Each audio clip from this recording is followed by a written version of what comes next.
Esto es Cirugía Plástica Online, que como cada fin de semana pues compartimos con el doctor Nelson Rosario Sosilla, quien es cirujano plástico reconstructivo y ofrece un servicio aquí en Ciplasi, que es el Centro de Cirugía Plástica Avanzada del Cibao, Ciplasi. Que una vez más pues le damos la más formal bienvenida a este segmento que es Cirugía Plástica Online. Saludos Nelson Rosario, feliz Navidad.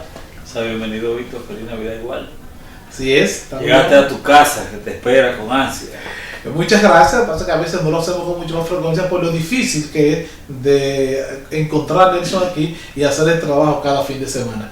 Nelson, este fin de semana vamos a compartir un tema sumamente interesante, como siempre lo tenemos acostumbrado. Vamos a hablar de la lipoescultura masculina, un tema, saben ustedes que ya los hombres también con mucha frecuencia optan por ir a un quirófano a ponerse, ¿verdad?, en shake, como decimos nosotros popularmente. De entrada quisiéramos que Nelson pues, nos describiera realmente en qué consiste, qué es la lipoescultura masculina, Nelson. Sí, mira, de inicio primero te digo que es bueno que toquemos este tema. Realmente el volumen de hombres que van a cirugía plástica a hacerse un procedimiento se ha ido incrementando cada vez más. Y eso desde el punto de vista que ya no solo la mujer quiere lucir bien, sino que el hombre también quiere sentirse entallado con lo que se pone. Y cada día las modas van llevando al hombre a que las exigencias de poder estar bien sean más necesarias para tú poder entallar en lo que la moda quiere. Entonces sí, la lipoescultura, un término te diría moldeado con un esquema del tiempo moderno. No es más que hacer una liposucción, que es aspiración de grasa desde un punto de vista quirúrgico, y que nos da la oportunidad de que esa grasa que podemos quitar, nosotros la podemos maniobrar y poderla usar en otro lugar donde tenemos necesidad de ella. Es donde viene el término realmente del manejo de la grasa, ya sea para tú mejorar defectos por déficit o mejorar defectos por aumento. O sea, tú puedes quitar y la que quitas entonces puedes a la vez colocar en algún sitio que realmente lo desees. Entonces por eso entonces es que la lipoescultura engloba el término moldear con el uso de la grasa, ya sea por exceso o por defecto. Nelson, como cirujano plástico, ¿es menos difícil o más fácil hacer una lipoescultura a un hombre o a una mujer? ¿Cuál es lo más difícil? Va a depender de las condiciones personales de cada quien. Regularmente el hombre tiene una grasa más dura, que a raíz de que el hombre tiene menos cantidad de grasa de agua corporal, perdón, que lo que retiene la mujer. Entonces al ser una grasa más dura, sale una grasa un poquito más tormentosa de extraer por las manos del cirujano. Con eso no te quiero decir que no hay pacientes femeninas, mujeres, que tienen una grasa también dura como si fueran hombres, que permite cierta dificultad para uno poder extraer. Nelson, ¿con qué frecuencia hoy en día vemos, por ejemplo, llegando hombres al quirófano con ese objetivo? Bueno, regularmente siempre llegan hombres con algún objetivo. El objetivo principal de llegar varios hombres al quirófano, el principal por el que comenzaron a llegar fue trastornos en la cara, ya sea bolsas palpebrales, algunos rasgos de envejecimiento, colocación de botox, algún relleno. Ya si el hombre sí se comenzó a preocupar por su abdomen y por la espalda, sin dejar de mencionar que sí hay hombres también que buscan hacer lipoescultura y a la vez lipoinyección glútea. O sea, un compendio de que quiero quitarme grasa importante y siento que tengo cierto déficit en los glúteos, y también el hombre busca relleno en los glúteos. Decía que la más común de los hombres, por ejemplo, aquí a nivel de los párpados. Esa es la más común. Sí, es la más común. Sí, porque mira que lo que pasa es a lo que te lleva el mercado. Realmente la mujer de nuestra región geográfica le exige pocas condiciones físicas al hombre. ¿O le exigía? Le exige, todavía le exige poco. Todavía le exige poco. O sea, cualquier mujer tiene una pareja y, como se dice vulgarmente, se le importa que el hombre engorde y eche su panzota. Y ella lo ve bien. O sea, esa no es la exigencia que tiene la mujer. El hombre quiere ver a la mujer que luzca bien y a la vez la mujer quiere lucir bien. Son dos cosas distintas. Entonces la mujer luce bien para el hombre y para las mujeres. Porque la mujer quiere lucir bien para ella sentirse bien, lucir bien para que su entorno de sus compañeras la vean que ella luce bien y de último lucir bien para su marido. ¿Entiende, Nelson, que el hombre debe preocuparse más, por ejemplo, para lucir bien, y hoy teniendo la opción, por ejemplo, que existe ya la cirugía plástica? Perfecto, cada vez el hombre se preocupa más. Cada vez, por eso vemos los gimnasios llenos ya de muchos hombres que no andan detrás del fisiculturismo, sino andan detrás de mantenerse bajo peso y con un abdomen lo más plano posible. A medida que pasan cada década más en la vida de un hombre, el contenido de la grasa intraabdominal se va incrementando. ¿Qué quiere decir esto? Que el hombre, a diferencia de la mujer, no tiene esos bloques de grasa tan grandes fuera entre la piel y el músculo como lo tiene la mujer. El hombre la tiene más dentro de la cavidad intraabdominal. Es por eso que cuando vamos a trabajar hombres, preferimos que ellos busquen reducir de peso de manera inicial, o sea, que esa grasa abdominal pueda bajar, y después trabajar con lipoescultura, llámese moldear su abdomen, moldear con marcación abdominal, que es dejar ligeramente definida las líneas de los llamados los cuadritos, los six pack en el abdomen, que se pueden ver haciendo la lipoescultura en cualquier hombre. Pero es un compendio de cosas que tú tienes que hacer para poder tener un buen resultado. Si tú intentas hacerlo en un hombre que tiene mucho peso, esa grasa dentro de la barriga está muy pronunciada, por más que le quites la de afuera, ese abdomen va a ser pronunciado hacia adelante y no va a ser notorio que le hiciste nada. Yo soy lo que creo, Nelson, que todo tipo de cirugía tiene su riesgo. El factor riesgo, por ejemplo, en una cirugía plástica a un hombre, ¿es el mismo el que coge el hombre que el mismo de la mujer? El mismo de la mujer. La mujer tiene desventajas. Y una de las desventajas importantes que tiene la mujer dentro de los factores de riesgo es que la mujer con los embarazos hace insuficiencia venosa, trastorno en retorno venoso de los miembros inferiores. Tú ves que las mujeres hacen más varices que los hombres.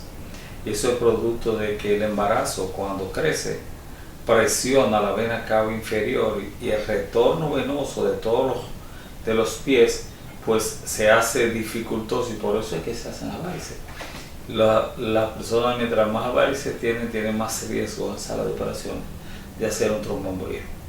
Después, los riesgos básicos son normales. Todos los pacientes que van a cirugía tienen un riesgo potencial, aunque sea menor. Los pacientes deben de ir sanos, y si no sano, controlado de todo lo que es su esquema de tensión arterial, de niveles de azúcar, de hormonas tiroideas, de una serie de cosas que, si el paciente no está estable, no se debe operar.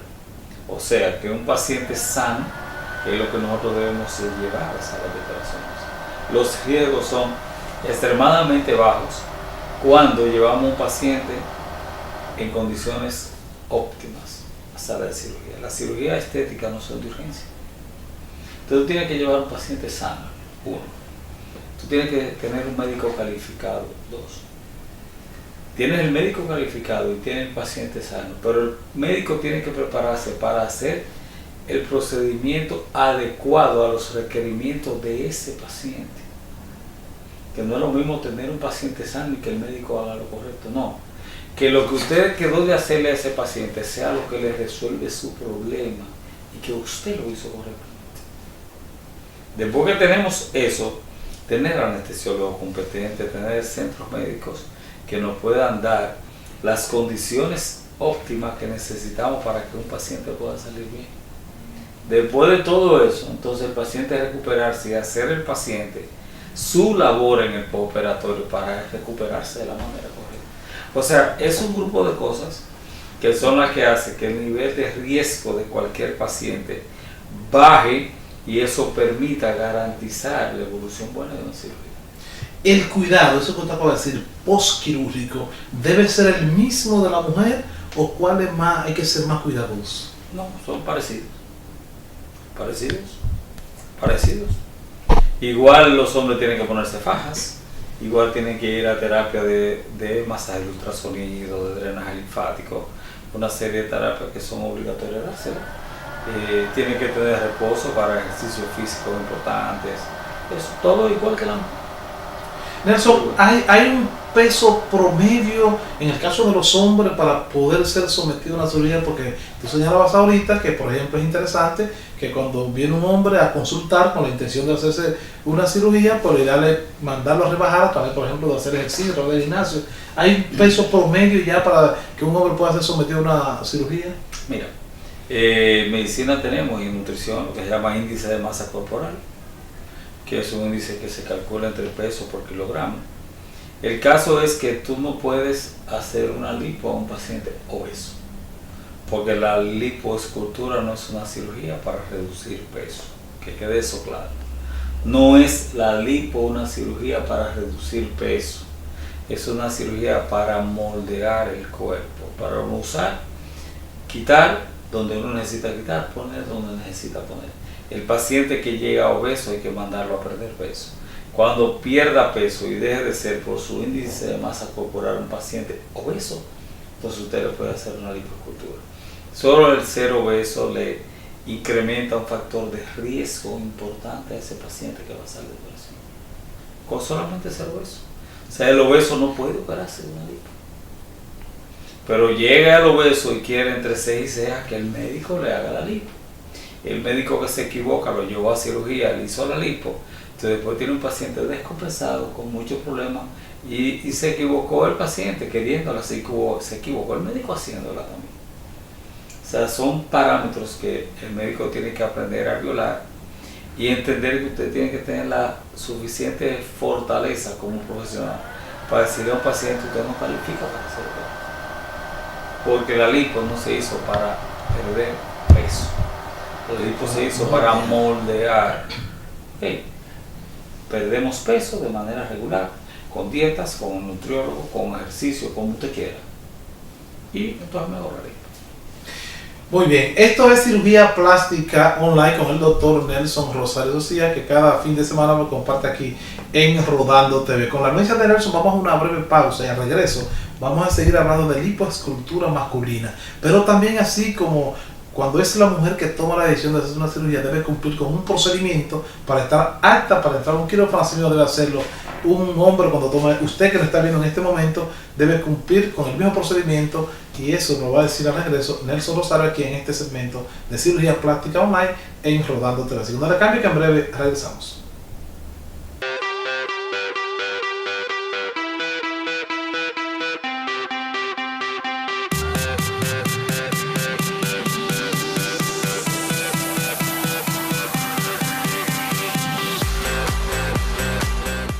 Me siento segura, atractiva y diferente. La clave consiste en combinar prestigio, profesionalidad y la última tecnología para el cuidado de mi belleza.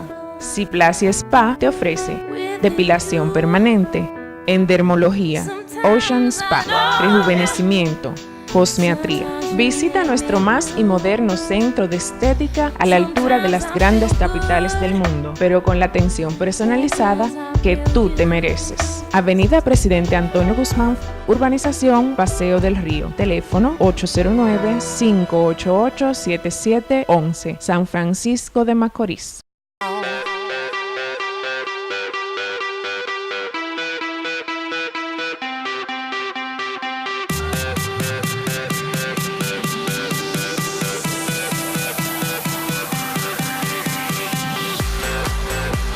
Bien, de regreso en este segmento que es cirugía plástica online, donde siempre contamos con el doctor Nelson Rosario, quien es cirujano plástico y ofrece sus servicios aquí en el Centro de Cirugía Plástica Avanzada del Cibao. Ciplástica está en la avenida Presidente Antonio Guzmán Fernández, salida a Santo Domingo. Antes de la pausa, pues dejamos una inquietud en el aire, y es cuál es el procedimiento que se debe agotar un hombre cuando toma la decisión de someterse a una cirugía plástica. Y es precisamente lo que el doctor Rosario pues va a proceder a describir, doctor. ¿Cuál es el procedimiento? Bueno, mira, igual que cualquier mujer, igual que cualquier niño, anciano, cualquier paciente que debe ser sometido a una cirugía de cualquier tipo, de cualquier tipo, tiene que tener pendiente que sus esquemas regulares de análisis deben de estar dentro de parámetros normales. ¿Cuáles son esos análisis que exigimos a un paciente? Vamos a decir, un adulto, o sea, no un anciano, no un niño, no una gente que sufra de una enfermedad particular. Regularmente niveles de sangre, que estén dentro del parámetro correcto, niveles de azúcar en la sangre, pruebas de coagulación sanguínea que permite nosotros saber si el paciente se hace una herida y esa sangre coagula en el tiempo correcto. Hacemos hincapié que aquellos pacientes que usan aspirina de manera rutinaria por un efecto radiobemba, como dice la gente vulgarmente. Yo me tomo una aspirina porque tengo que tener la sangre suave y eso evita infarto. Hay gente que hacen de eso una norma y cuando uno le pregunta, ¿usted toma algún medicamento? Le dicen no. Porque la aspirina para ellos no es medicamento. Porque ya para eso para ellos es algo habitual. Que lo toma la población y ellos no lo entienden como un medicamento. El paciente que está... Por una información, doctor, que hay que dársela al médico. Hay que dársela. El paciente que toma aspirina no debe ser operado, a menos que sea una urgencia que le comprometa la vida. Repita eso, doctor. El paciente que toma aspirina no puede ser... No debe ser operado, a menos que sea una urgencia que le comprometa la vida. ¿Y por qué? ¿Por qué? Porque la aspirina es un anticoagulante. Y eso hace que el paciente no coagule, que te haces una herida y sigue sangrando aunque se te den puntos en la herida. Entonces, si el paciente toma aspirina, tiene que esperar mínimo 8 días de haber dejado la aspirina para poder ser operado. Evidentemente, si el paciente tiene una entidad, una urgencia, que hay que operarlo, vida o muerte, como dicen, que le comprometa la vida, entonces hay que operarlo porque si no, lo va a matar lo que tiene. Sí. ¿Entiendes? Entonces eso, pruebas de coagulación, pruebas de filtración renal. ¿Por qué renal? Porque todo el paciente que se opera se le colocan infusiones por las venas buenas cantidades de líquidos y tenemos que saber si esos riñones están perfundiendo correctamente esos líquidos y que no sea una catástrofe ponerle mucho líquido que el riñón no va a poder eliminar. Entonces se hacen pruebas renales y pruebas de orina. Virales, que es lo regular. Hay países que no lo exigen, pero sí le hacemos pruebas virales de hepatitis B, hepatitis C, VIH a todos los pacientes. Una manera de, primero, de cuidarnos, de saber lo que tenemos. No dejamos de operar pacientes porque tengan VIH, lo operamos igual.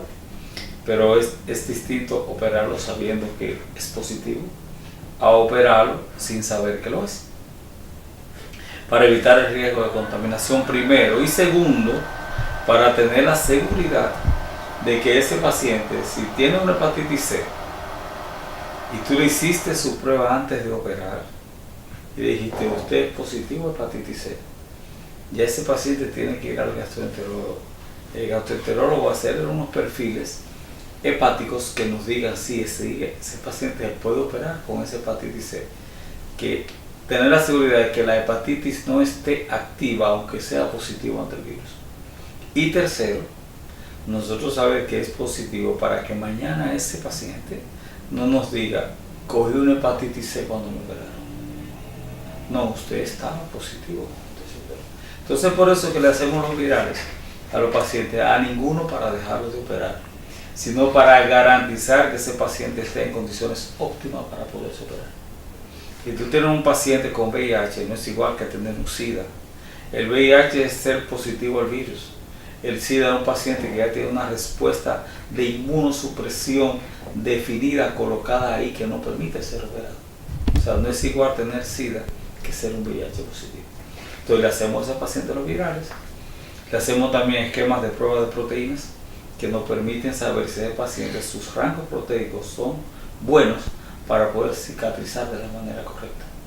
Es la proteína primordial para saber que el paciente va a salir bien.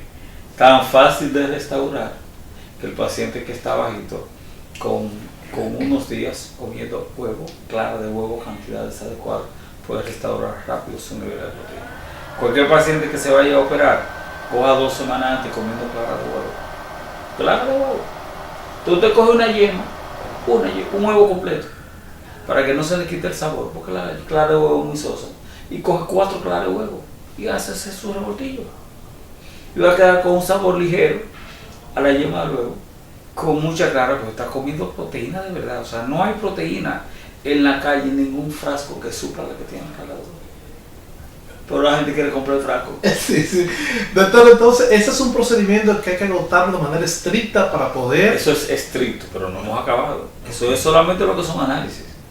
Análisis en un paciente sano. Pero ¿qué pasa? Que si tú tienes un diabético, entonces ya ese paciente diabético tiene que tener esos análisis, tiene que irse al endocrinólogo para que el endocrinólogo le haga su esquema completo de hormonales y saber que ese paciente está bien.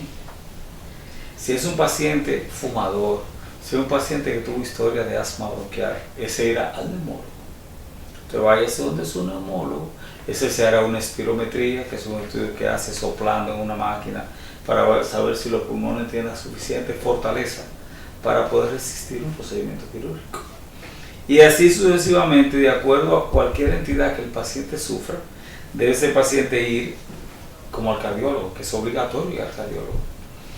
Que el paciente vaya donde ese especialista debe certificarle por escrito que ese paciente puede ser operado. Entonces, viene el paciente con los análisis, con sus certificaciones que se puede operar. Eso no quita que el paciente no se suspenda. ¿Por qué? Porque vamos a poner un ejemplo, tú eres hipertenso, el cardiólogo te dio el visto bueno de que tú te puedes operar hoy. Y a los 2 días que tú llegaste a cirugía, tú viniste con la presión alta. Tu cirugía está suspendida porque la presión está alta. Yo prefiero hacer las evaluaciones preoperatorias el día de la cirugía.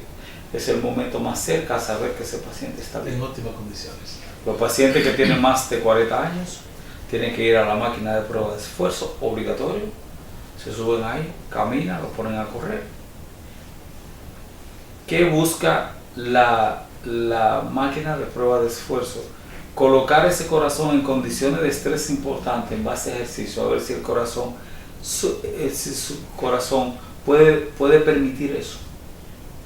Condiciones de estrés cardíaco. Entonces, si el corazón pasa esa prueba de esfuerzo, un paciente que se puede operar.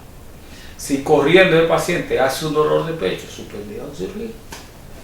Trátese para entonces poderse operar. O sea, son muchos los requisitos que hay cuando se hace medicina de la manera correcta. Estos son los requisitos.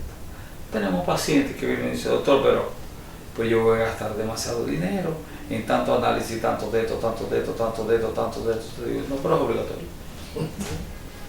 Es por eso, Nelson. No hay manera que usted no se opere si usted no me trae eso que diga que le valida que su condición está aquí. Son muchos los casos que hemos visto en historia locales, aquí en la ciudad, regionales, en el país y fuera, donde un paciente vino donde un médico, ese médico le dijo, usted no se puede operar por esto y esto y esto y esto, dan la vuelta, llegaron donde un amigo que es médico, cirujano, le dijo, no, eso no es nada, vamos a operártelo, pero la paciente es el problema. De manera que es por eso, Nelson, que al momento de usted tomar esa decisión de someterse a una cirugía, debe tener todavía mucho más cuidado qué médico tú eliges para someterte a una cirugía. Que se cumplan con todo eso de manera estricta, con todos esos requisitos para usted someterse a un quirófano a hacerse una lipoescultura.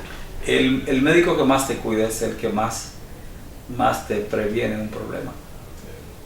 O sea, si te está indicando, hágase estas evaluaciones para certificar que tú estás bien. No creas que es un gasto más. Están protegiéndote de que todo te marche bien. Nelson, gracias una vez más por compartir con nosotros en este segmento de cirugía plástica online aquí en Rodando TV. Ya usted sabe todo lo que hay que hacer para usted hacerse una lipoescultura, sobre todo a los hombres, porque hablamos hoy de lipoescultura masculina aquí en este segmento de cirugía plástica online que compartimos como siempre con Nelson Rosario Socias, cirujano plástico reconstructivo. Reiterarle que ofrece un servicio aquí en Ciplasi de la avenida Presidente Antonio Guzmán Fernández, salida a Santo Domingo. La invitación para que no le cambie, para que siga disfrutando de este Rodando TV este fin de semana.